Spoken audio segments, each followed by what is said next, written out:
میرے نہایت واجب الاحترام معزز سامعین کرام، السلام علیکم ورحمۃ اللہ وبرکاتہ۔ جیسا کہ آپ حضرات کو معلوم ہے کہ ربیع الاول کا مہینہ ایک جاری اور ساری ہے۔ یہ مہینہ اس میں رسول اکرم صلی اللہ علیہ وسلم کے اوپر بے انتہا درود پڑھا جاتا ہے، آپ کی سیرت کا تذکرہ بہت زیادہ کیا جاتا ہے، بہت سی محفلوں اور جلوسوں کا انعقاد کیا جاتا ہے، کیونکہ یہی وہ مہینہ ہے کہ جس مہینے میں آقا دو جہاں صلی اللہ علیہ وسلم اس دنیا کے اندر تشریف لے کر آئے، اور یہی وہ مہینہ ہے کہ جس مہینے میں رسول اکرم صلی اللہ علیہ وسلم اس دنیا فانی سے پردہ ہو جاتے ہیں۔ آپ کی تاریخ ولادت کے اندر علماء کا اختلاف ہے۔ بعض کہتے ہیں کہ 9 ربیع الاول آپ کی تاریخ ولادت ہے، کوئی کہتا ہے 10 ربیع الاول آپ کی تاریخ ولادت ہے، کوئی کہتا ہے رجب المرجب کا مہینہ ہی آپ کی تاریخ ولادت ہے۔ اہل تشیع کے نزدیک رمضان المبارک کا مہینہ یہ آپ کی ولادت کا مہینہ ہے، لیکن اکثر علماء کے نزدیک 9 ربیع الاول یہ آپ کی تاریخ ولادت ہے، اور تمام علماء کا اس بات پر اجماع ہے، اتفاق ہے کہ 12 ربیع الاول یہ رسول اکرم صلی اللہ علیہ وسلم کی وفات کا دن ہے۔ آپ اس دنیا فانی سے ہمیشہ ہمیشہ کے لیے پردہ ہو جاتے ہیں اور اپنے رب کے ہاں چلے جاتے ہیں۔ امام الانبیاء، خاتم النبیین والمرسلین، جناب محمد رسول اللہ صلی اللہ علیہ وسلم کی بعثت اور تشریف آوری کا مقصد آپ کے بھیجے جانے کی غرض و غایت تبلیغ اسلام، تزکیہ نفوس، غلبہ شریعت، تکمیل دین، یہ چیزیں تھیں۔ مسلسل 23 سال تک آپ نے اس مقصد کے لیے محنت کی ہے، کوششیں کرتے رہے ہیں، بڑے دکھ اٹھائے ہیں، وطن سے بے وطن ہوئے ہیں، جنگیں لڑی ہیں، ساتھی شہید ہوئے ہیں، خود برزخوں سے چور چور ہوئے ہیں۔ جب بعثت اور تشریف آوری کا مقصد پورا ہو چکا تو اس دنیا سے رحلت فرمانے اور بھیجنے والے کی طرف جانے کے آثار اور علامتیں ظاہر ہونا شروع ہو گئی۔ اس سلسلے کے اندر سب سے بڑی واضح نشانی سورہ نصر کا نزول ہے، جو کہ آپ صلی اللہ علیہ وسلم کی وفات سے 6 ماہ قبل ہوئی۔ رمضان المبارک کے مہینے کے اندر ہوئی کہ اللہ رب العزت نے قرآن مقدس کے اندر ارشاد فرمایا، اذا جاء نصر اللہ والفتح ورأيت الناس يدخلون في دين الله أفواجا فسبح بحمد ربك واستغفر إنه كان توابا۔ کہ جب اللہ کی نصرت اور فتح پہنچ گئی، تم نے لوگوں کو برودر کرو، فوج در فوج، چوک در چوک اللہ کے دین میں داخل ہوتے ہوئے دیکھ لیا ہے۔ فسبح، تو اب آپ کی ذمہ داری ہے کہ آپ اپنے پروردگار کی تسبیحات کو اور زیادہ کریں، واستغفر، استغفار کو اور زیادہ کریں، انہو کان توابا، کیوں؟ کیونکہ توبہ کو قبول کرنے والا اور کوئی نہیں سوائے اس اکیلے محبوب پیغمبر صلی اللہ علیہ وسلم جس فتح اور نصرت، جس مدد کا آپ سے ہم نے وعدہ کیا تھا، وہ وعدہ آج ہم نے پورا کر دیا ہے۔ شرک کو سر چھپانے کی کوئی جگہ نہیں مل رہی، کفر کا سر کچل دیا گیا ہے۔ حق اور باطل کے مقابلے میں اور سچ اور جھوٹ کے مقابلے میں، دین اور اس دین اسلام اور کفر کے مقابلے میں فتح مبین حاصل ہو چکی ہے، جس کے نتیجے میں لوگ گروہ در گروہ، فوج در فوج دین حق کے اندر داخل ہو رہے ہیں۔ دنیا کو اور دنیا والوں کو اللہ کا مقام پیغام پہنچ چکا ہے، دین حق کی تکمیل ہو چکی ہے۔ اس لیے دنیا میں آپ کو بھیجنے کا جو مقصد تھا، جو وجہ تھی، وہ آج پورا ہو چکی ہے۔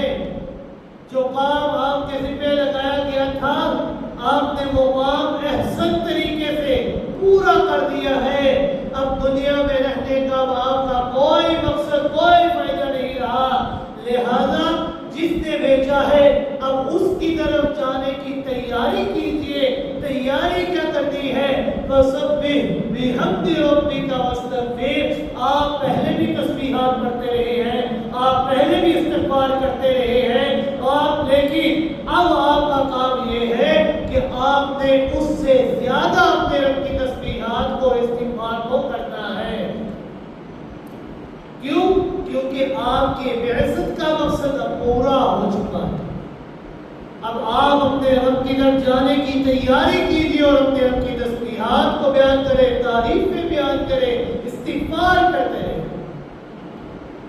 بخاری شریف کی روایت ہے کہ سیدنا فاروق اعظم رضی اللہ تعالیٰ نے قرآن کے قاری، بہت بڑے قاری اور عالم حضرت عبداللہ بن عباس رضی اللہ تعالیٰ عنہ سے سوال فرمایا کہ یہ جو سورۃ نصر نازل ہوئی ہے، اس کا مقصد، اس کی تفسیر کیا ہے؟ حضرت عبداللہ بن عباس رضی اللہ تعالیٰ فرماتے ہیں کہ اس سورت سے نبی کریم صلی اللہ علیہ وسلم کی وفات کی طرف اشارہ کیا گیا۔ اس سورت میں آپ کو تسبیح اور تحمید اور استغفار کا حکم دیا گیا ہے۔ عبادت تسبیح و تحمید کے اندر آپ نے پہلے کبھی نہیں کی۔ ساری رات اللہ کے دربار میں کھڑے ہو کر اپنے رب کی تسبیحات بیان کرتے رہے، اپنے رب کی تحمید بیان کرتے رہے، استغفار کرتے رہے۔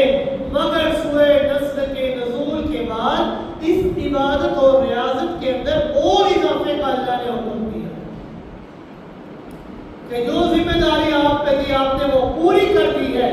اب آپ کے اوپر اپنی ذمہ داری ہے کہ آپ اپنے رب کی اور تسبیحات کو بیان کریں۔ اسی طرح خطبہ حجۃ الوداع اور غم غدیر کے موقع پر آپ صلی اللہ علیہ وسلم نے خطبے ارشاد فرمائے۔ ان میں نبی کریم صلی اللہ علیہ وسلم کے کچھ الفاظ اور کچھ جملے ایسے الفاظ ادا فرمائے تھے کہ جن سے صاف معلوم ہو رہا تھا کہ آپ کا انداز رخصت اور الوداع تھا۔ اسی حجۃ الوداع میں یہ آیت مبارکہ نازل ہو گئی، اليوم اکملت لکم دینکم واتممت علیکم نعمتی ورضیت لکم الاسلام دینا۔ اسی خطبہ حجۃ الوداع کے موقع پر اس آیت کا اترنا کہ آپ کے دین کو ہم نے مکمل کر دیا ہے اور آپ کے لیے بطور اسلام کو دین ہم نے پسند فرما لیا ہے، آپ کے اوپر اپنی نعمتوں کو ہم نے تام کر دیا ہے۔ اس موقع کے اوپر اس آیت کا نازل ہونا یہ آپ صلی اللہ علیہ وسلم کی وفات کی طرف اشارہ ہے۔ اسی لیے حجۃ الوداع کے موقع پر آپ صلی اللہ علیہ وسلم نے فرمایا، مجھ سے مسائل سیکھ لو، ہو سکتا ہے لعلی لا اراکم بعد عامی ھذا، کہ اس سال کے بعد تم اگلے سال مجھے نہ دیکھ سکو۔ اور کیجیے الفاظوں کے اندر، لعلی لا اراکم بعد عامی ھذا، کہ اس سال کے بعد تم مجھے نہیں دیکھ سکو گے، نہ میں آئندہ تمہیں دیکھ سکوں گا اور نہ تم مجھے دیکھ سکو گے۔ مطلب کیا ہے؟ مطلب کہ میرے اوپر موت نے آ جانا ہے اور تم موت کے بعد نہ تو میں تمہیں دیکھ سکوں گا اور نہ ہی تم مجھے دیکھ سکو گے۔ کہاں ہیں وہ لوگ جو یہ کہتے ہیں کہ نبی کریم صلی اللہ علیہ وسلم ہر جگہ حاضر و ناظر ہے، ہر شے ہر وقت ہمیں دیکھتے ہیں؟ کہاں ہیں وہ لوگ جو کہتے ہیں کہ ہر شے تو نہیں دیکھتے مگر جو قبر کے پاس موجود ہو وہ دیکھتے ہیں، وہ سنتے ہیں، ان کے سلام کا جواب بھی دیا کرتے ہیں؟ اب نبی کریم صلی اللہ علیہ وسلم کے ان اپنے الفاظوں کی طرف اگر انسان غور و فکر کرے تو انسان کو اس بات کا علم ہو جائے گا کہ موت کے بعد انسان کا اس دنیا سے ہمیشہ کے لیے تعلق ختم ہو جاتا ہے، چاہے وہ نبی ہو، ولی ہو، پیغمبر ہو، غوث ہو، کتب ہو، ابدال ہو، کوئی بھی ہو، موت آ گئی تو اس دنیا سے تعلق ہمیشہ کے لیے ختم۔ پھر خطبہ غدیر خم کے موقع پر آپ صلی اللہ علیہ وسلم نے فرمایا ایھا الناس انما انا بشر یوشک ان یاتینی رسول ربی فاجیب، کہ لوگوں کہ بے شک میں ایک بشر اور انسان ہوں، بشر کے لیے ہمیشہ زندہ رہنا یہ نہیں ہو سکتا، ایک بشر یہ کبھی زندہ نہیں رہ سکتا۔ اسی بات کی طرف اللہ رب العزت نے سورہ انبیاء میں اشارہ فرمایا وَمَا جَعَلْنَا لِبَشَرٍ مِّن قَبْلِكَ الْخُلْدَ، کہ اللہ تعالیٰ نے آپ سے پہلے کسی بشر کے لیے تمام اور ہمیشگی والی زندگی نہیں رکھی۔ آپ سے قبل کتنے انبیاء آئے؟ کم و بیش 1,24,000 انبیاء آئے، لیکن کسی نبی کے لیے اور عام انسانوں میں سے کسی انسان کے لیے اللہ نے دوام اور ہمیشگی والی زندگی نہیں رکھی۔ اس لیے میں بھی بشر ہوں، ہو سکتا ہے کہ میرے رب کا قاصد میرے پاس آئے یعنی ملک الموت اور مجھے اپنے رب کا پیغام قبول کرنا پڑے۔ اگر انسان انہی دو خطبوں کے اندر غور و فکر کر لے تو انسان کو سمجھ آ جائے گی کہ آپ صلی اللہ علیہ وسلم کا اس دنیا سے جانے کا وقت قریب آ چکا ہے۔ امام الانبیاء جناب محمد رسول اللہ صلی اللہ علیہ وسلم لشکر اسامہ کی روانگی کے تیاری میں مصروف تھے کہ ایک روز آپ جنت البقیع میں تشریف لیں گے۔ ویسے بھی گاہے بگاہے آپ جنت البقیع میں تشریف لے جایا کرتے تھے۔ کیوں؟ کیونکہ جب انسان قبر میں جاتا ہے، جا کے دیکھتا ہے تو انسان کو اپنی موت یاد آتی ہے کہ یہی وہ لوگ ہیں جو کبھی ہمارے ساتھ اس زمین کے اوپر موجود تھے، ہمارے ساتھ ہنستے بستے موجود تھے، ہمارا ان کے ساتھ ملنا جلنا تھا، ہم ان سے گفتگو کیا کرتے تھے، ہمارے ساتھ باتیں کیا کرتے تھے، کھاتے پیتے تھے ہمارے ساتھ، لیکن آج یہ زمین کے اندر چلے گئے۔ اسی طرح ہم نے بھی اس دنیا سے ہمیشہ کے لیے چلے جانا ہے۔ اس دنیا کے اوپر رہنے کے لیے ہم کبھی نہیں آئے، ہم نے اس زمین کے اندر چلا جانا ہے۔ آپ صلی اللہ علیہ وسلم فرمایا قبروں میں جایا کرو اور جا کر دیکھو، کیونکہ یہ قبر تمہیں موت کی یاد دلائے گی، تمہیں موت یاد آئے گی، تو موت کی تیاری کرو کہ جس طرح یہ چلے گئے تم نے بھی جانا ہے اور تمہاری جگہ اوروں نے بھی آ جانا ہے، لہذا موت کو یاد کیا کرو۔ آپ صلی اللہ علیہ وسلم گاہے بگاہے جنت البقیع جایا کرتے تھے، لیکن آپ لشکر اسامہ کی روانگی کے دوران جنت البقیع میں تشریف لے گئے۔ جب واپس آئے تو سر مبارک کے اندر درد محسوس ہوا۔ بعض روایات میں آتا ہے کہ نصف شب کا وقت تھا اور آپ صلی اللہ علیہ وسلم ساتھ صدیقہ کائنات حضرت عائشہ رضی اللہ تعالی عنہا کے ہاتھ رات بسر کر رہے تھے۔ صبح اسی حالت میں سیدنا میمونہ کے حجرے میں تشریف لے گئے۔ آپ نے اپنی باری کے دن کے اندر بھی انصاف کو قائم رکھا کہ جس بیوی کی باری تھی آپ نے اس کی باری والے دن اس کے ہاں ہی قیام کیا۔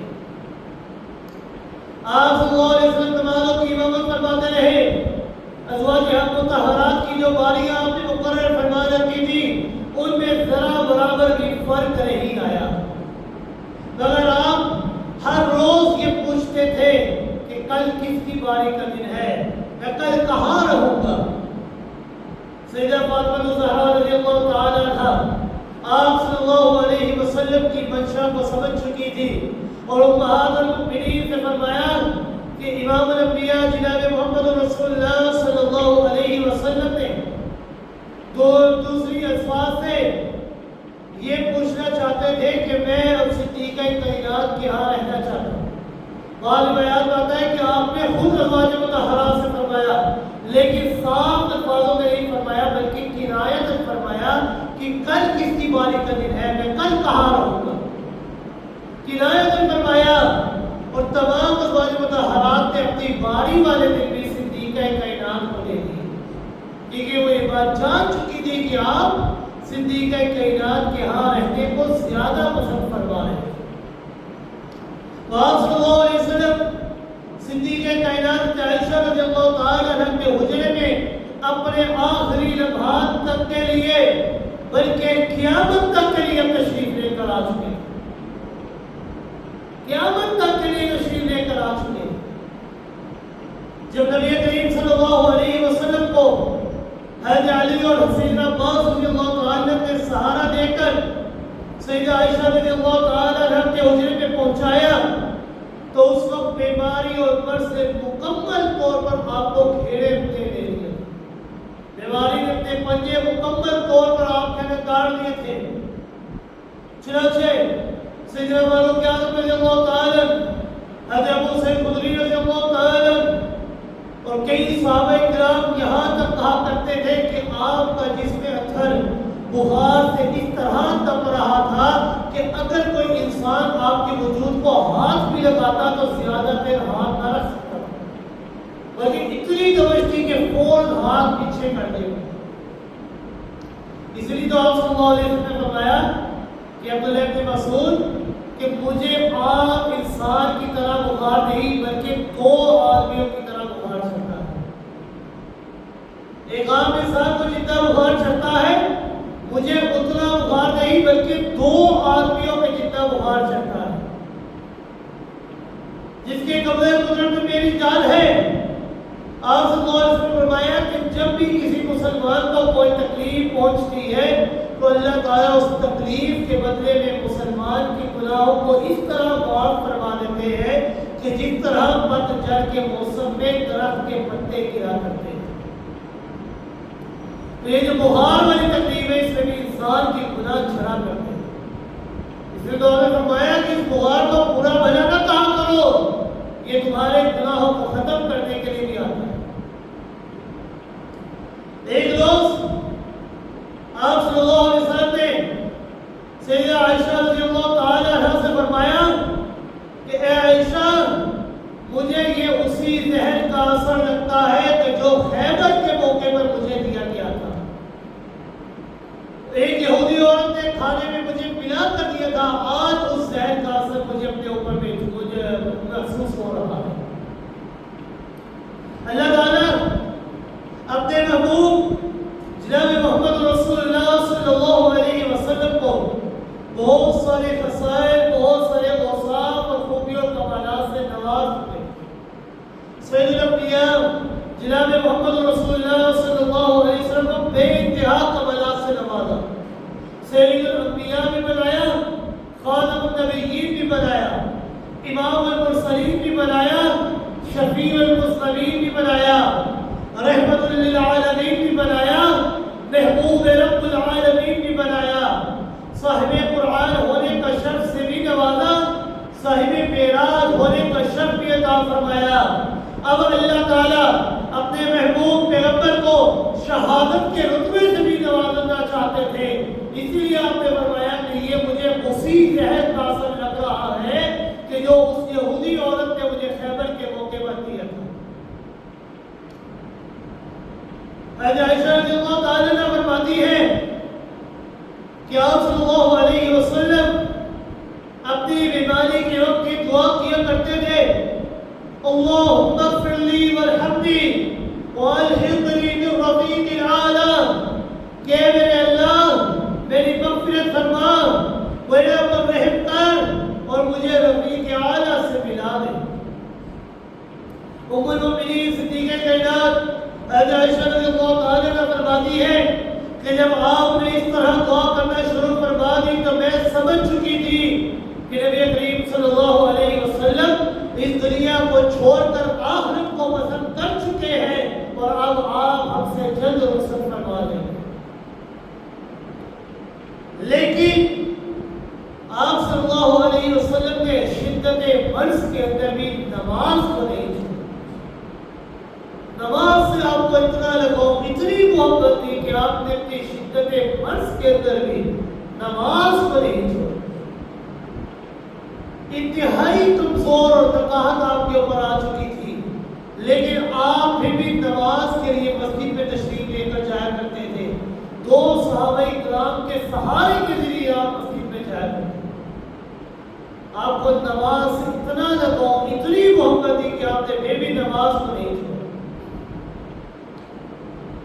اسی دوران آپ صلی اللہ علیہ وسلم نے صحابہ کرام سے فرمایا کہ صحابہ کرام میرے پاس کتاب اور رقع اور کی پینسل لے آؤ تاکہ میں تمہیں چند چیزیں لکھ کر دے دوں، لن تضلوا بعد، کہ تم اس کے بعد کبھی گمراہ نہیں ہوگے۔ یہ سن کر کچھ لوگوں کا خیال یہ تھا کہ آپ صلی اللہ علیہ وسلم کو کتاب اور سب پینسل دے دینی چاہیے تاکہ آپ ہمیں لکھ لیں، ہم ان چیزوں کو مضبوطی سے تھامے رکھیں گے اور کبھی گمراہ نہیں ہوں گے۔ لیکن سیدنا فاروق اعظم رضی اللہ تعالی عنہ نے فرمایا حسبنا کتاب اللہ، کہ آپ اپنی بیماری کے نوبت پر ہیں، آپ کے اوپر بیماری کی شدت ہے، آپ کو ایک تکلیف دینے کی کوئی ضرورت نہیں، ہمارے لیے اللہ کی کتاب کافی ہے، ہمارے لیے قرآن مقدس کافی ہے۔ فاروق اعظم رضی اللہ تعالی عنہ کے اس خوبصورت جواب اور جملے کو سن کر آپ صلی اللہ علیہ وسلم سمجھ چکے تھے کہ آپ جیسا ظہیر اور کوئی نہیں ہے۔ ذرا 3 ماہ پیچھے چلیے، حجۃ الوداع کے موقع پر آپ صلی اللہ علیہ وسلم نے خود ارشاد فرمایا تھا کہ اے لوگوں، میں تمہارے درمیان اللہ کی کتاب کو چھوڑ کر جا رہا ہوں، لن تضلوا ما تمسكتم به، جب تک تم اس کتاب کو مضبوطی سے تھامے رکھو گے کبھی گمراہ نہیں ہوگے، جب تک تم اس کو چنگل مار کر بیٹھے رہو گے کبھی گمراہ نہیں ہوگے۔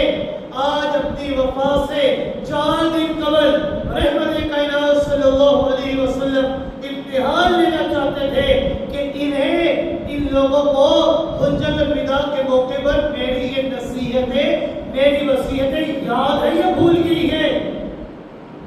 سیدنا فاروق اعظم رضی اللہ تعالیٰ نے حسبنا کتاب اللہ کہہ کر 100 میں سے 100 نمبر لے کر پاس ہو گئے کہ میرے محبوب پیغمبر صلی اللہ علیہ وسلم آپ کی 3 ماہ قبل کی گئی وصیت بھی ہمیں یاد ہے کہ آپ نے ہمیں تب بھی فرمایا تھا حسبنا کتاب اللہ۔ آج ہم بھی فرماتے ہیں حسبنا کتاب اللہ، ہمارے لیے اللہ کی کتاب کافی ہے۔ جب تک ہم اس کتاب کو مضبوطی سے تھامے رکھیں گے اس کے بعد ہمیں کسی کی سہارے کی کسی چیز کی ضرورت نہیں ہوگی۔ اپنی وفات سے پہلے جمعرات کو ظہر کی نماز آپ نے مسجد نبی میں پڑھائی، طبیعت انتہائی بوجھل، سر میں درد، بخار کی شدت تھی، سر مبارک میں پٹی بندھی ہوئی تھی۔ نماز کے بعد آپ صلی اللہ علیہ وسلم نے صحابہ کرام کو اپنا آخری خطاب فرمایا۔ اس خطبے کو خطبہ مرض الموت بھی کہتے ہیں۔ اس میں آپ صلی اللہ علیہ وسلم نے بہت سی باتیں انتہائی بلاغت اور اختصار کے ساتھ فرمائی تھی، مختصر سی باتیں کہی تھی آپ صلی اللہ علیہ وسلم نے۔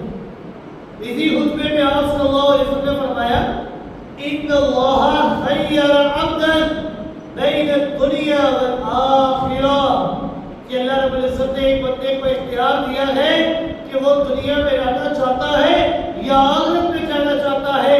ہماری رفاقت کو پسند کرتے ہو تو اس بندے نے آخرت کو پسند کر لیا. فرمایا فاختار الآخرہ کہ اس نے آخرت کو پسند کر لیا. یا صلی اللہ علیہ وسلم تھوڑی دیر کے لیے رکے. آگے بڑھنے سے پہلے سوچئے کہ امام الانبیاء جناب محمد رسول اللہ صلی اللہ علیہ وسلم نے کیا فرمایا ہے. ذرا توجہ سے سنیے گا کہ آپ صلی اللہ علیہ وسلم نے کیا فرمایا. آپ نے فرمایا کہ اللہ تعالیٰ نے ایک بندے کو اختیار دیا اور بندے سے مراد خود رحمت کائنات صلی اللہ علیہ وسلم ہے کہ جس طرح آگے آپ سن لیں گے اللہ تعالیٰ نے نبی کریم صلی اللہ علیہ وسلم کو اختیار دیا بین الدنیا والآخرہ کہ میرے پیغمبر آپ کون سی زندگی کو پسند کرتے ہیں, دنیاوی زندگی یا اخروی زندگی. تو نبی کریم صلی اللہ علیہ وسلم نے دنیاوی کی زندگی کو پسند نہیں فرمایا, اخروی زندگی کو پسند فرمایا.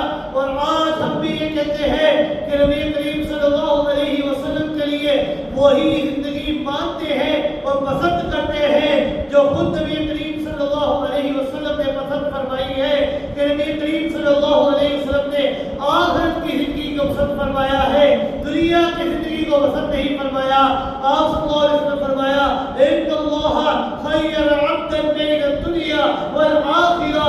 اللہ نے اختیار دیا دنیا کی زندگی چاہتے ہو یا آخرت کی زندگی کو چاہتے ہو فاختار الآخرہ. تو اس بندے نے آخرت کی زندگی کو پسند کر لیا. لیکن سارے کے سارے لوگ خاموش ہیں, کوئی بول نہیں رہا. لیکن ایک بندہ ہے جسے وارثان نبوت کہا جاتا ہے, جسے غار یاد کہا جاتا ہے. وہ جب انہوں نے یہ بات سنی, یہ چیز سنی ان اللہ خیر عبدا بین الدنیا والآخرہ کہ اللہ نے ایک بندے کو اختیار دیا ہے دنیا کی زندگی میں رہنا چاہے دنیا میں رہ لے, ہمارے ساتھ جانا چاہے تو آخرت کو پسند کر لے. اور اس بندے نے آخرت کی زندگی کو پسند کر لیا ہے. تو یار غار آپ کی اس بات کو سمجھ چکے تھے. جب یہ بات سنی تو ان کی چیخ نکل گئی اور روتے ہوئے کہنے لگے فداک ابی و امی, کہ میرے محبوب پیغمبر صلی اللہ علیہ وسلم میرے ماں باپ آپ کے اوپر قربان جائے. سیدنا صدیق اکبر رضی اللہ تعالیٰ نے فرمایا فداک ابی و امی یا رسول اللہ, کہ میرے محبوب پیغمبر صلی اللہ علیہ وسلم میرے ماں باپ آپ کے اوپر قربان جائے. سب صحابہ حیران ہیں, سب صحابہ پریشان ہیں. فرمانے لگے کہ اے صدیق اکبر رونے کی کیا وجہ ہے, آنسو بہانے کی کون سی بات ہے. یہ تو آپ نے ایک بندے کی بات کی ہے کہ بندے نے آخرت کو پسند کیا ہے. مگر سیدنا صدیق اکبر رضی اللہ تعالی بہت بڑے عالم اور ایک زیرک انسان تھے. وہ سمجھ چکے تھے کہ اس بندے سے مراد کوئی عام بندہ نہیں, خود جناب محمد رسول اللہ صلی اللہ علیہ وسلم کی ذات گرامی ہے. اور اب آپ ہمارے پاس نہیں رہنا چاہتے. آنکھوں سے آنسو جاری ہے, چیخیں جاری ہے, روتے ہوئے فرمایا کہ اس بندے سے مراد آپ کی اپنی ذات ہے. نبی کریم صلی اللہ علیہ وسلم خطبہ دے رہے تھے, لیکن آپ صلی اللہ علیہ وسلم نے اپنے خطبے کا موضوع چینج کر دیا, تبدیل کر دیا. نبی کریم صلی اللہ علیہ وسلم نے صدیق اکبر رضی اللہ تعالیٰ کو چپ کراتے ہوئے فرمایا کہ ابو بکر اپنے اوپر رحم کرو, ٹھہر جاؤ. اور پھر مسجد کے اندر کھلنے والے تمام دروازوں کی طرف ایک ایک کر کے اشارہ کیا. لا تقیدن فی المسجد, کہ مسجد کے اندر کھلنے والے تمام دروازے اور کھڑکیاں بند کر دیے جائیں. کوئی دروازہ آج کے بعد مسجد میں نہیں کھلے گا. لیکن فرمایا الا خوفۃ ابی بکر, تمام دروازے بند کر دے, لیکن ہاں ایک گھر کی کھڑکی مسجد نبوی کی کے اندر کھلے گی, اور وہ گھر کسی اور کا نہیں بلکہ یار غار صدیق اکبر کا ہوگا. اس حکم میں سیدنا صدیق اکبر رضی اللہ تعالیٰ کی خلافت اور امامت کی طرف اشارہ ہے کہ انہیں امور مملکت نپٹانے کے لیے اکثر اوقات مسجد میں آنا پڑے گا، اس لیے ان کے گھر کا دروازہ یہ مسجد کی طرف ہی کھولنے کی اجازت دے دی اور باقی تمام دروازے بند کر دیے، کیونکہ آپ بار بار مسجد میں آئیں گے، اس امیر بن جائیں گے، جب آپ خلیفہ بنیں گے تو آپ کو بار بار اپنے نظام کو چلانے کے لیے مسجد میں آنا پڑے گا، لہذا آپ کے علاوہ تمام دروازے بند کر دیے۔ آپ صلی اللہ علیہ وسلم نے فرمایا کہ اے لوگوں، جان اور مال اور صحبت اور رفاقت کے اعتبار سے میرے اوپر سب سے زیادہ احسان کرنے والا صدیق اکبر ہے۔ ابو بکر سے بڑھ کر میرا مہربان میرا کوئی اور محسن نہیں ہے، کہ جس نے میرے اوپر کوئی بھی احسان کیا ہے نا، میں نے اس دنیا کے اندر اس کے احسانوں کا بدلہ اتار دیا ہے، لیکن ابو بکر کے میرے اوپر اتنے احسان ہیں کہ اس دنیا میں لگا کر قیامت کے دن اللہ سے میں ان احسانوں کا بدلہ دوں، اس دنیا میں رہتے ہوئے میں ان احسانوں کا بدلہ پورا نہیں کر سکتا۔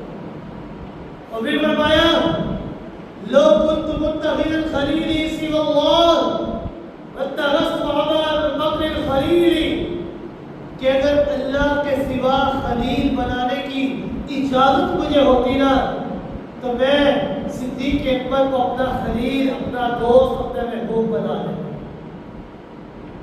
جس طرح اللہ رب العزت نے فرمایا واتخذوا ابراہیم خلیلا، کہ اللہ رب العزت نے حضرت ابراہیم کو اپنا خلیل، اپنا محبوب بنایا ہے۔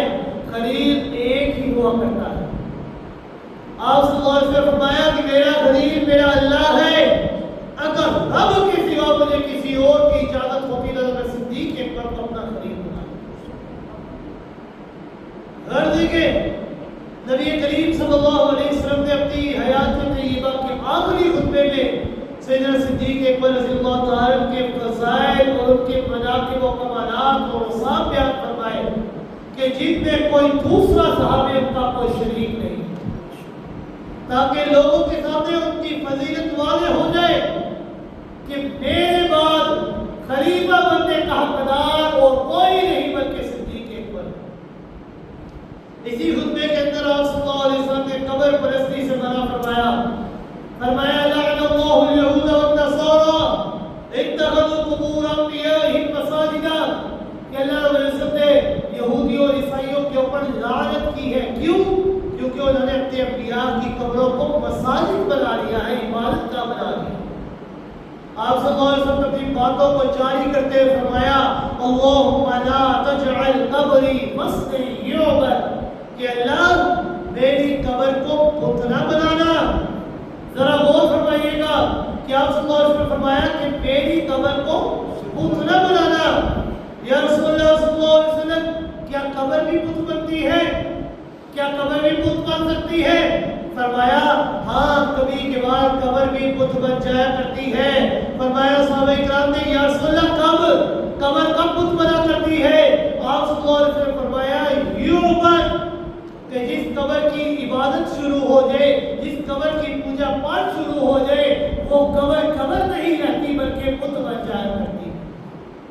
جس قبر کے اوپر سجدے ہونا شروع ہو جائے، وہ قبر نہیں بلکہ بت بن جایا کرتی ہے۔ جس قبر کے سامنے ہاتھ باندھ کر انسان توازن کھڑا ہو جائے تو وہ قبر نہیں رہتی بلکہ بت بن جاتی ہے۔ جس قبر کے اوپر نظریں اور نیازیں تقسیم ہونے لگ گئے، جس قبر کے اوپر منتیں مانگی جائے کہ میری یہ منت پوری ہوگی تو میں یہ چڑھاؤں گا، میں یہ دے کے بانٹوں گا، تو یہ قبر نہیں بلکہ بت بن جایا کرتی ہے۔ اس لیے آپ نے فرمایا اللہم لا تجعل قبری وصلا یعبد، کہ اللہ میری قبر کو بت خانہ نہ بنانا، کہ لوگ میری قبروں کے آگے، میری قبر کے آگے آ کر اس سے دعائیں مانگنے لگے۔ نہ اللہ میری قبر کو کبھی بھی بت خانہ نہ بنانا۔ لوگ مانگے تو صرف تجھ سے مانگے، میرے سے نہ مانگے، کیونکہ عطا کرنے والا صرف تو ہے اور کوئی نہیں۔ ہر شے کے خزانے میرے پاس نہیں بلکہ تیرے پاس ہے، اور تیرے خزانوں کے اندر کبھی نہیں آ سکتے۔ اگر ساری دنیا اور اس دنیا کے اندر آنے والے جتنے بھی لوگ ہیں، جتنے لوگ چلے گئے ہیں، جتنے لوگ موجود ہیں، سارے کے سارے اگر ایک میدان میں اکٹھے ہو کر اپنی ساری خواہشیں بھی اپنے رب سے مانگ لینا اور رب کائنات کو ساری خواہشوں کی پوری بھی کر دینا، تو تب بھی رب کے خزانے کے اندر ایک رائی کے دانے کے برابر بھی کبھی نہیں آ سکتا۔ یعنی اتنے بڑے خزانے ہیں اللہ کے۔ پھر آپ صلی اللہ علیہ وسلم نے فرمایا کہ اے لوگوں، مجھے محسوس ہو رہا ہے کہ تم میری موت سے ڈرتے ہو۔ اس سے پہلے کتنے نبی مبعوث ہوئے ہیں، ان میں سے کوئی نبی ایسا نہیں تھا جو اپنی امت کے اندر ہمیشہ رہا ہو۔ ہر نبی امت میں آیا اور وقت گزار کے چلا گیا، جس طرح اللہ علیہ وسلم نے فرمایا وَمَا جَعَلْنَا لِبَشَرٍ مِّن قَبْلِكَ الْخُلْدَ، ہم نے آپ سے قبل کتنے بشر بھیجے ہیں، کتنے لوگ ہم نے آپ سے قبل بھیجے ہیں، لیکن کوئی بندے کو بھی اللہ رب العزت نے ہمیں دوام والی اور ہمیشگی والی زندگی عطا نہیں فرمائی۔ امام الانبیاء جناب محمد رسول اللہ صلی اللہ علیہ وسلم نے زندگی کا یہ آخری خطبہ ارشاد فرمایا، اپنے گھر تشریف لے گئے اور اس کے بعد عصر اور مغرب کی نماز پڑھائی۔ مغرب کی نماز میں رسول اکرم صلی اللہ علیہ وسلم نے سورہ مرسلات کی تلاوت فرمائی تھی۔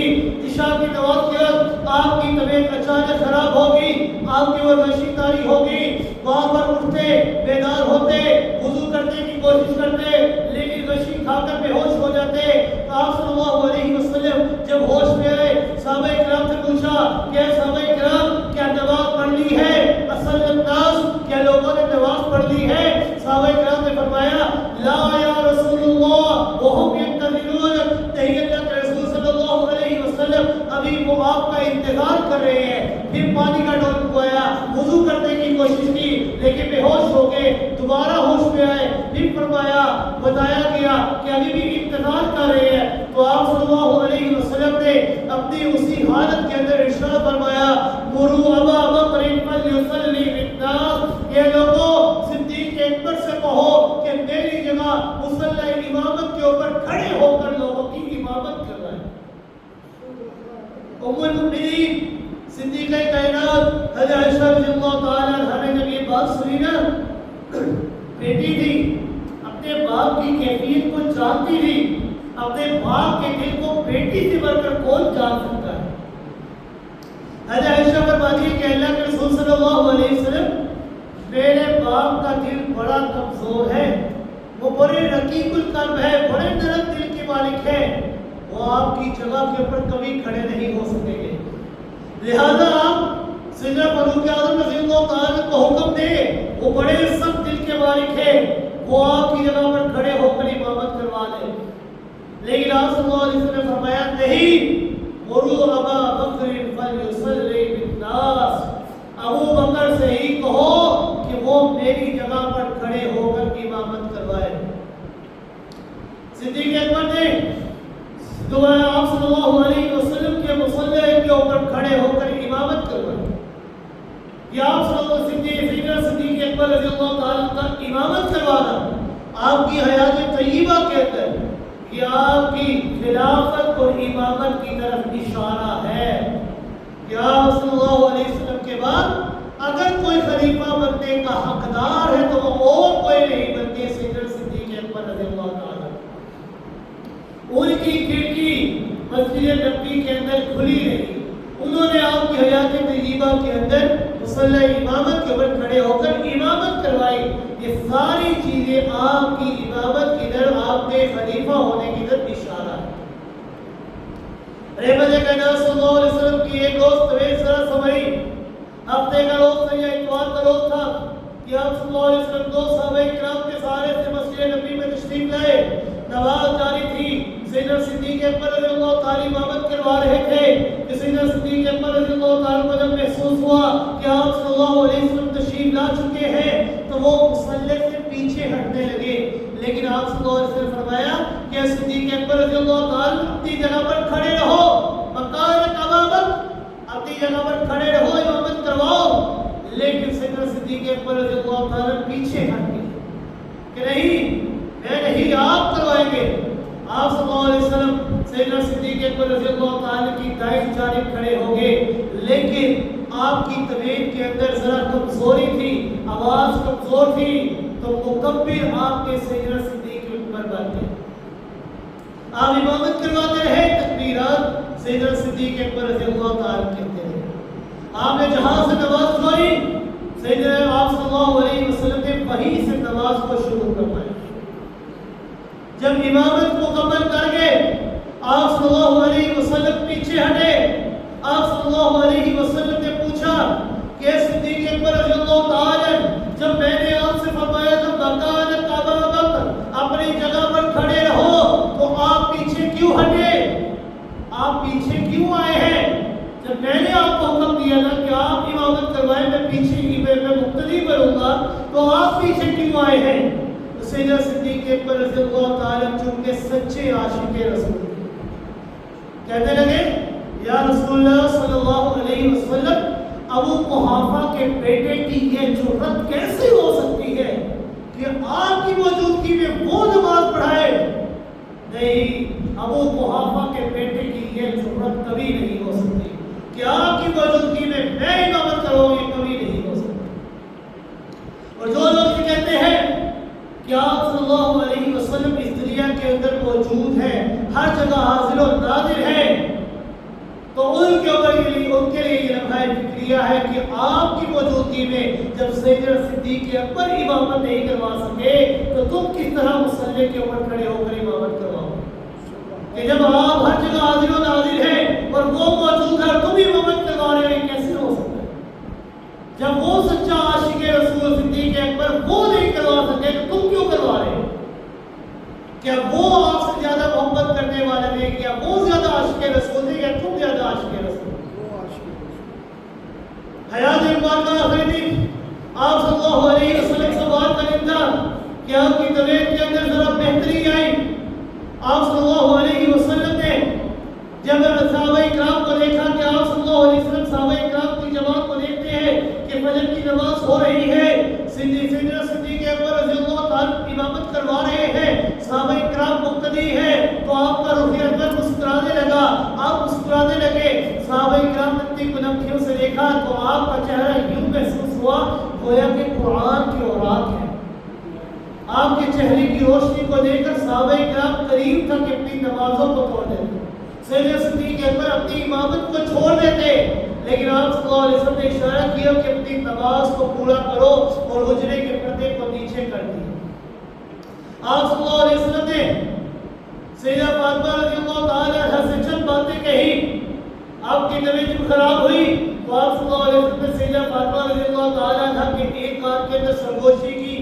سیدہ فاطمہ رضی اللہ تعالی عنہا رونے لگی. پھر دوسرے کان میں ایک بات کہی تو آپ مسکرانے لگے.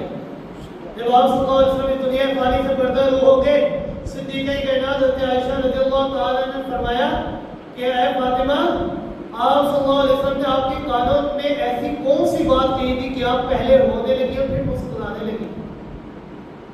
حضرت فاطمہ رضی اللہ تعالی عنہ فرماتی ہے کہ اے میری ماں, آپ صلی اللہ علیہ وسلم نے مجھ سے فرمایا تھا جب میرے کان میں پہلی دفعہ بات کی تو آپ نے مجھ سے فرمایا کہ اے میری بیٹی, اے میرے رہتے جگر, مجھے یوں محسوس ہو رہا ہے کہ اس بیماری کے اندر میری موت واقع ہو جائے گی. جب میں نے یہ بات سنی نا تو میری آنکھوں سے آنسو جاری ہو گئے, میں رونے لگی. لیکن جب آپ صلی اللہ علیہ وسلم نے میرے دوسرے کان میں یہ بات کہی کہ اے میری بیٹی فاطمہ, مجھے لگتا ہے کہ میرے خاندان میں میرے بعد جو سب سے پہلے مجھ سے ملاقات کرے گا تو وہ اور کوئی نہیں بلکہ آپ ہو.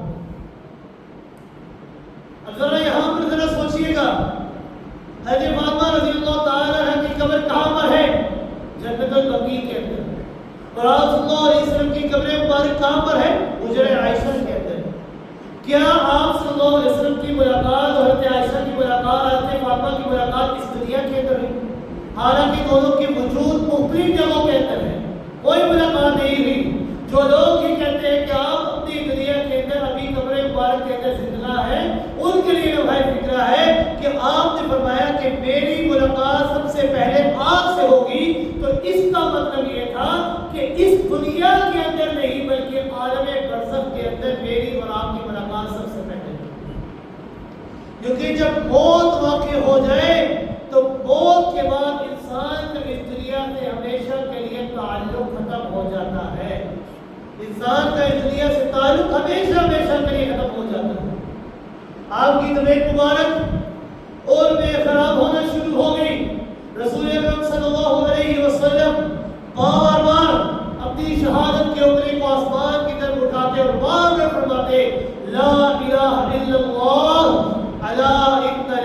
الموت سکرات، کہ اللہ کے علاوہ کوئی معبود نہیں، وہ اکیلا معبود برحق ہے۔ الا ان للموت سکرات، اور خبردار موت کی بڑی سختیاں ہیں، موت کی بڑی تکلیفیں ہیں۔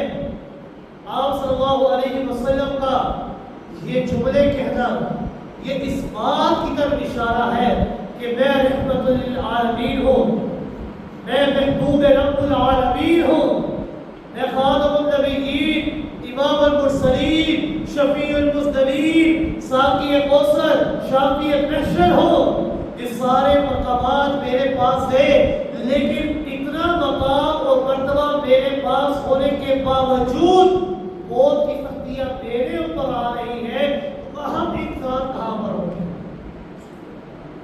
تو یہ اس بات کی طرف اشارہ ہے کہ موت سے اگر کوئی پاک ہے تو وہ کوئی نہیں بلکہ اکیلا اللہ۔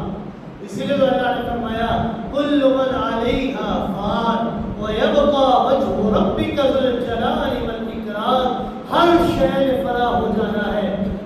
یہ کوئی خاص لفظ نہیں فرمایا یہاں پر، اللہ نے عام لفظ فرمایا، اور اس عام لفظ کے اندر اس دنیا کی ہر شے، آسمان و زمین، انسان، جنین، پرند، ہر چیز آ جاتی ہے کہ ہر شے نے نیست و نابود ہو جانا ہے۔ اگر باقی رہنا ہے تو صرف رب کی ذات ہے، وہ کسی نے نہیں۔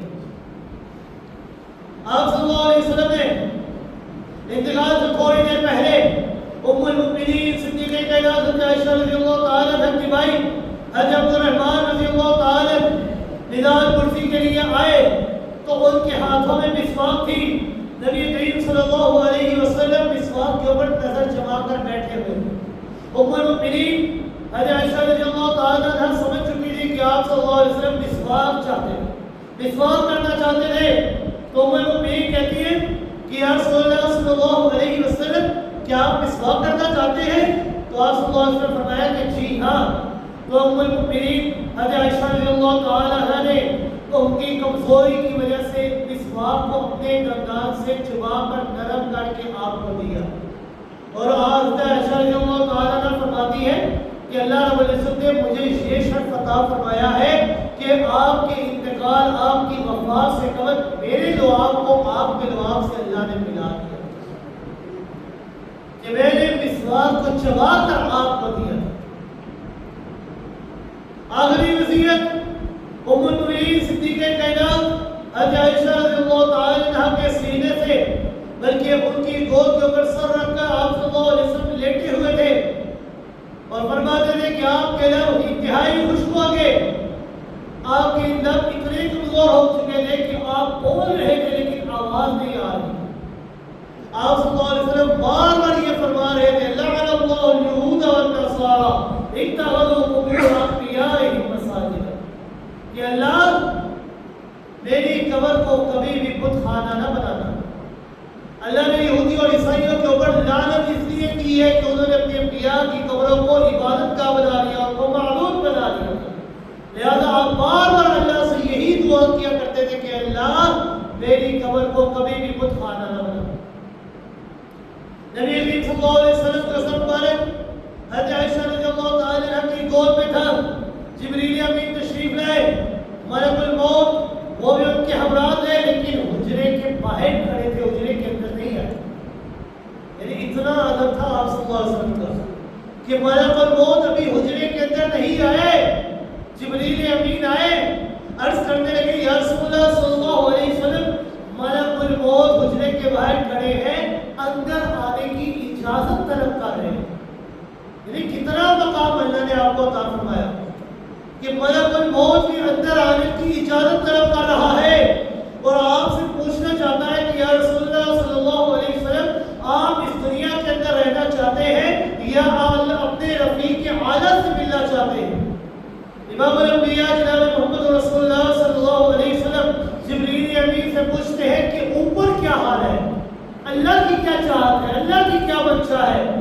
تو حضرت جبریل فرماتے ہیں ان اللہ قد اشتاق الی لقائک، کہ اوپر والا بھی آپ سے ملاقات کا شوق رکھتا ہے، وہ بھی آپ سے ملنے کا شوق رکھتا ہے۔ رحمت کائنات صلی اللہ علیہ وسلم نے اپنی نصر مبارک کو چھت کے اوپر لگایا، چھت کے اوپر ٹکا کر بیٹھ کے اور فرمایا لگے اللہم فی الرفیق الاعلی. جبریل امین کو اندر آنے کی اجازت دی، شہادت کی انگلی کو آسمانوں کی طرف اٹھایا اور زار پر دعا کی اللہم الرفیق الاعلی کہ اللہ میں بھی اب اس دنیا میں نہیں رہنا چاہتا بلکہ تیرے پاس آنا چاہتا. ام المؤمنین حضرت عائشہ رضی اللہ تعالیٰ عنہ فرماتی ہے کہ مجھے یہ فخر حاصل ہے کہ امام الانبیاء جناب محمد رسول اللہ صلی اللہ علیہ وسلم کی وفات یہ میری گود میں ہوئی، اور صرف میری گود میں نہیں بلکہ میری باری والے دن سوال کے دن ہوئی اور میرے حجرے کے اندر ہوئی، اور نبی کریم صلی اللہ علیہ وسلم کی آخری آرام گاہ بھی اور کوئی نہیں بلکہ میرا ہی حجرہ بنا.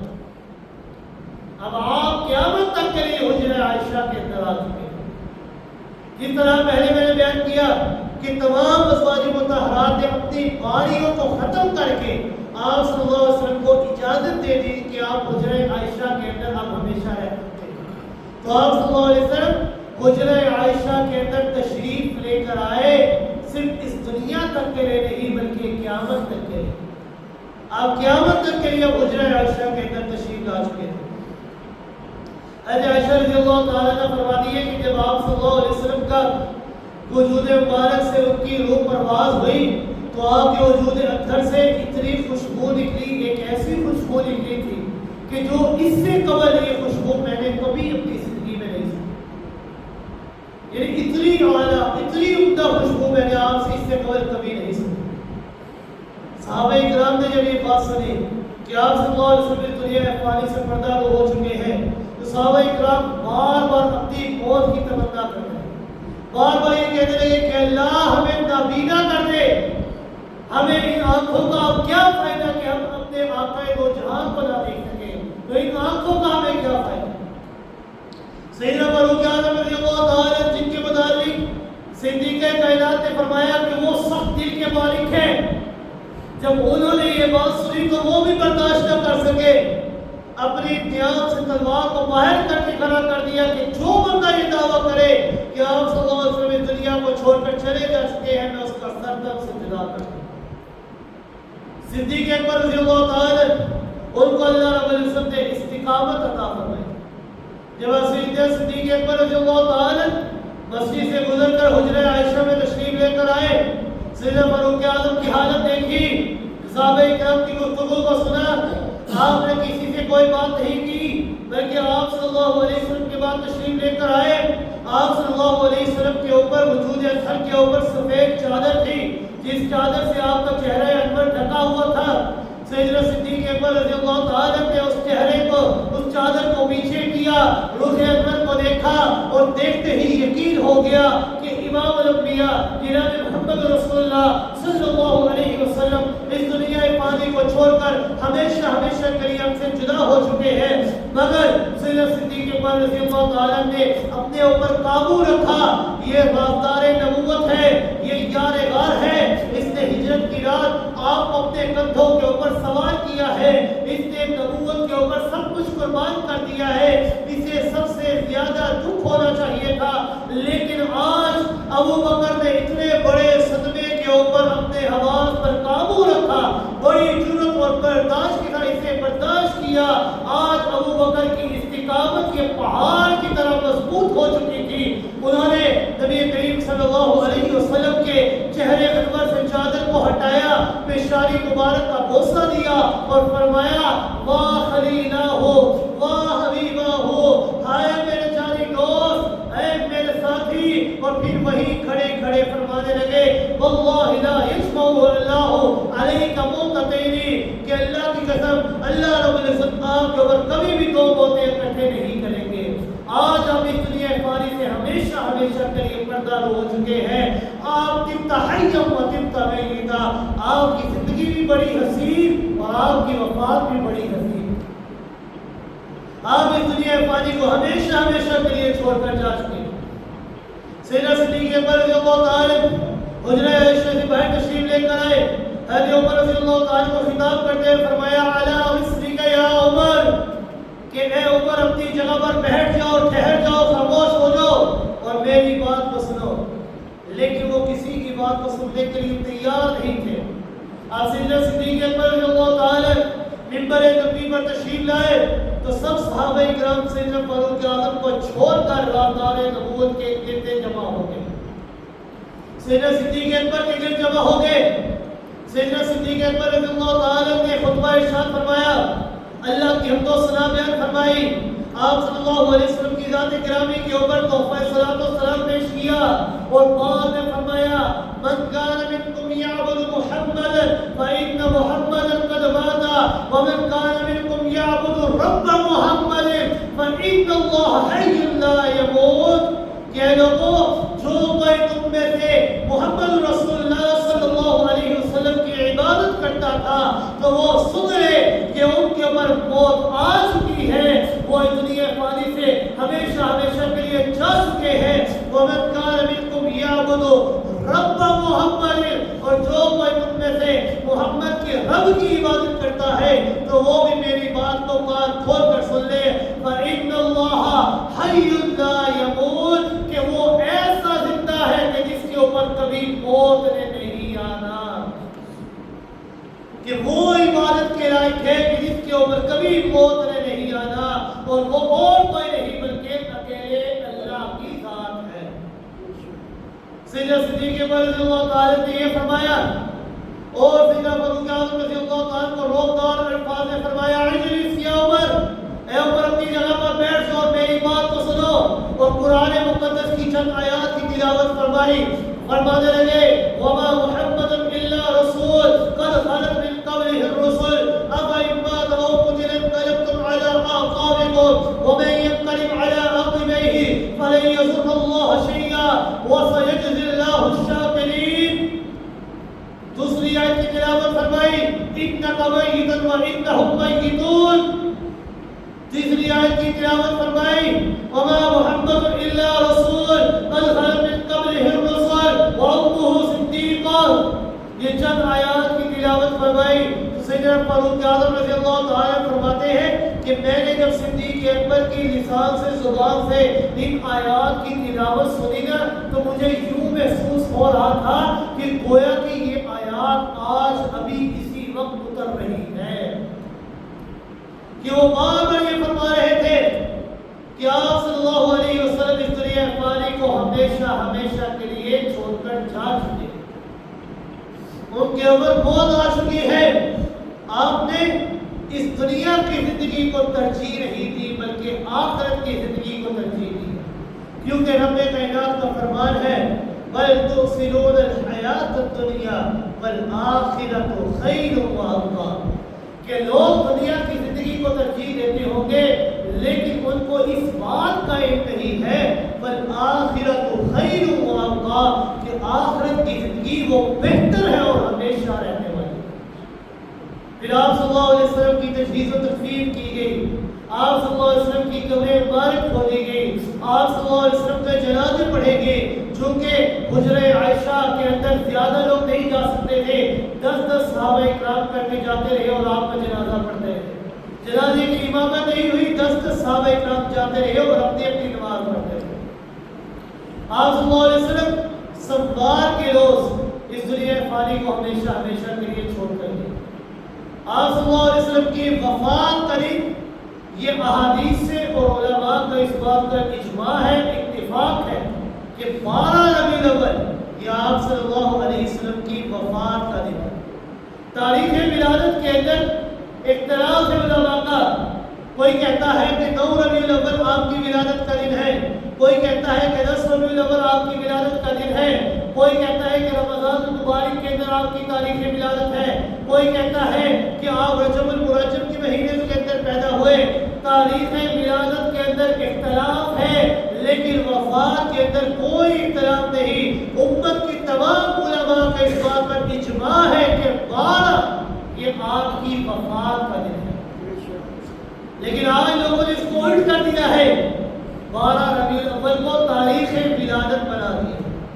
وفات کو چھوڑ کر جس میں تمام علماء کا تمام مسالک کا اتفاق ہے, حنفی ہو شافعی ہو مالکی ہو تمام کا اتفاق ہے کہ 12 یہ آپ کی وفات کا دن ہے. لوگوں نے اس متفقہ چیز کو چھوڑ کر اختلاف والی چیز کو ترجیح دے دی. آپ کی 12 ربیع الاول جشن عید میلاد النبی منایا جاتا ہے. آپ کی ولادت کے دن کو خوشی منائی جاتی ہے کہ آپ کی اس دنیا کے اندر تشریف لے کر آئے. حالانکہ 12 یہ آپ کی وفات کا دن ہے. نام رکھا جاتا ہے عید میلاد النبی. حالانکہ دین اسلام کے اندر کتنی عیدیں ہیں؟ دین اسلام کے اندر صرف 2 عیدیں ہیں. ایک عید الفطر، ایک عید الاضحیٰ. اس کے علاوہ اور کوئی عید نہیں ہے. اسلام کے اندر کسی اور عید کا کوئی رواج نہیں. اگر کوئی بندہ عید میلاد النبی مناتا ہے تو وہ یہ بات کہنا چاہتا ہے کہ آپ صلی اللہ علیہ وسلم نے ہمیں دین کو صحیح معنی میں نہیں بتایا. آپ نے اس بات کو ہم تک نہیں پہنچایا کہ آپ کی تاریخ ولادت کو منانا چاہیے. آپ کے اوپر خیانت کا الزام لگاتا ہے کیونکہ اللہ رب العزت نے فرمایا الیوم اکملت لکم دینکم واتممت علیکم نعمتی. ہم نے آپ کے دین کو آج مکمل کر دیا ہے. اور دین میں صرف عیدیں 2 ہیں، اس کے علاوہ تیسری عید کا کوئی جگہ نہیں، کوئی ذکر نہیں، کوئی ایک حدیث کسی آیت کے اندر عید میلاد النبی کا کوئی ثبوت نہیں ہے. اور یاد رکھیے گا آپ صلی اللہ علیہ وسلم سوار کے روز پیدا ہوئے. تاریخ ولادت کے اندر سب کا اختلاف ہے. کوئی 9 کہتا ہے، کوئی 10 کہتا ہے، کوئی رمضان کہتا ہے، کوئی رجب کہتا ہے، کوئی 12 کہتا ہے. تاریخ ولادت کے اندر اختلاف ہے، لیکن ولادت کے دن کے اندر اتفاق ہے کہ آپ سوار کے روز پیدا ہوئے. آپ سوار کے روز اس دنیا کے اندر تشریف لے کر آئے. لیکن آپ صلی اللہ علیہ وسلم کا اپنا طریقہ کیا تھا سوار کے روز؟ کہ آپ صلی اللہ علیہ وسلم اپنی تاریخ والے دن کے اندر، اپنے پیدا ہونے والے دن کے اندر جشن منایا کرتے تھے، دیے جلایا کرتے تھے، لائٹیں لگایا کرتے تھے، مٹی سجایا کرتے تھے، نعتیں لگایا کرتے تھے؟ نہیں، بلکہ آپ صلی اللہ علیہ وسلم کا طریقہ اور دستور یہ تھا کہ آپ اپنے تاریخ والے دن کے اندر روزہ رکھا کرتے تھے. اور روزہ اور عید یہ 2 چیزیں کبھی اکٹھی نہیں ہو سکتی. کیونکہ عید اس کو کہا جاتا ہے کہ عید والے دن خوشی منائے. یہ اللہ کی طرف سے انعام ہے. رمضان کے انسان روزے رکھتا ہے، عید الفطر اللہ نے عطا فرمائی کہ اب تم افطار کرو، کھاؤ پیو موج کرو. عید الاضحیٰ میں قربانی کے دن کھاؤ پیو موج کرو، خوشی کرو، خوش رہو. عید والے دن خوشی منایا جاتا ہے اور انسان کھاتا پیتا ہے، ہر چیز کرتا ہے. لیکن روزے میں انسان اس کے الٹ ہے. آپ صلی اللہ علیہ وسلم عید والے دن روزہ رکھا کرتے تھے، اپنی پیدائش والے دن روزہ رکھتے تھے تاکہ عید منائے. اور 12 ربیع الاول یہ آپ کی وفات کا دن ہے. آپ صلی اللہ علیہ وسلم اس دنیا فانی سے ہمیشہ ہمیشہ کے لیے پردہ ہو چکے. لہذا ہمیں چاہیے کہ ہم احادیث اور قرآن کے اوپر عمل کریں. آپ صلی اللہ علیہ وسلم کے اس دن کے اوپر ہم عمل کرتے ہوئے ہمیں چاہیے کہ ہم روزہ رکھیں، ہم آپ صلی اللہ علیہ وسلم کی اطاعت کریں. ہمیں صحیح معنوں میں عمل کرنا چاہیے آپ کی سیرت کے اوپر. جب انسان سیرت کے اوپر دیکھے گا تو انسان کو علم ہوگا کہ آپ 12 ربیع الاول یہ آپ کی وفات کا دن ہے. تو اللہ رب العزت سے دعا ہے کہ اللہ رب العزت ہمیں صحیح معنوں میں عمل کرنے کی توفیق عطا فرمائے. وما علینا الا البلاغ.